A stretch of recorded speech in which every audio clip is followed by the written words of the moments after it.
আসসালামু আলাইকুম এভরিওয়ান, সবাই কেমন আছেন? আশা করি সবাই অনেক ভালো আছেন। আজকে আপনাদের সাথে আমি একটি পুডিংয়ের রেসিপি শেয়ার করতে যাচ্ছি। এখানে আমি ক্যারামেল পুডিং বানাবো। এজন্য প্রথমে ক্যারামেলটা তৈরি করে নিতে হবে। হাফ কাপের মতো আমি এখানে চিনি দিয়ে নিয়েছি এবং অনবরত নেড়ে চেড়ে সুন্দর একটা কালার আসা পর্যন্ত অপেক্ষা করব। আমার কালারটা অনেকটা চলে এসেছে। এখন আমি আরও কিছুক্ষণ ধরে নেড়েচেড়ে আরেকটু লালচে কালার করে নিব। দেখতেই পাচ্ছেন আমার কালারটা অনেকটা চলে এসেছে। এখন আমি একটি পাত্রে ক্যারামেলটা ঢেলে সেট করে নিব। এভাবে সুন্দরভাবে ক্যারামেলটা পাত্রে সেট করে নিতে হবে, তাহলে পুডিংটা অনেক সুন্দর হবে এবং সুন্দর একটা কালার আসবে। আমার ক্যারামেলটা সেট করা হয়ে গেছে। এখন এটা আমি একটা সাইডে রেখে দিব।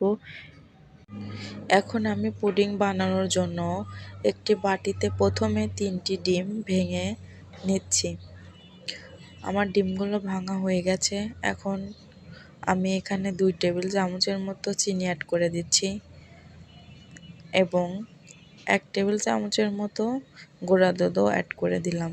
এখন আমি ইলেকট্রিক বিটারের সাহায্যে ডিম, চিনি এবং দুধগুলো সুন্দরভাবে মিক্স করে নিব। একটি ফোমের মতো করে নিতে হবে। ইলেকট্রিক বিটার অথবা ব্লেন্ডারে ব্লেন্ড করেও নেওয়া যেতে পারে। আমি এখানে ইলেকট্রিক বিটারের মাধ্যমে এগুলো সুন্দরভাবে ব্লেন্ড করে নিচ্ছি।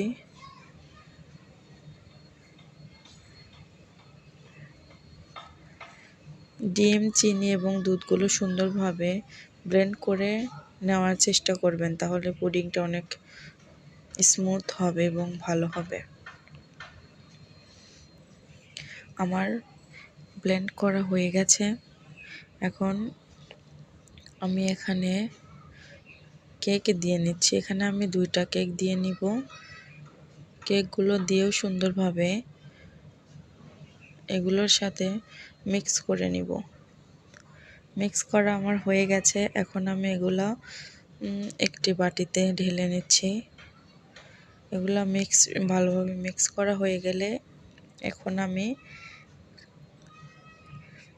1 কাপের মতো এখানে আমি দুধ অ্যাড করে দিব।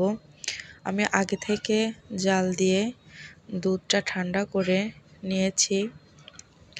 1 কাপের মতো আমি এখানে দুধ অ্যাড করছি এবং 3টা ডিম দিয়ে নিয়েছিলাম।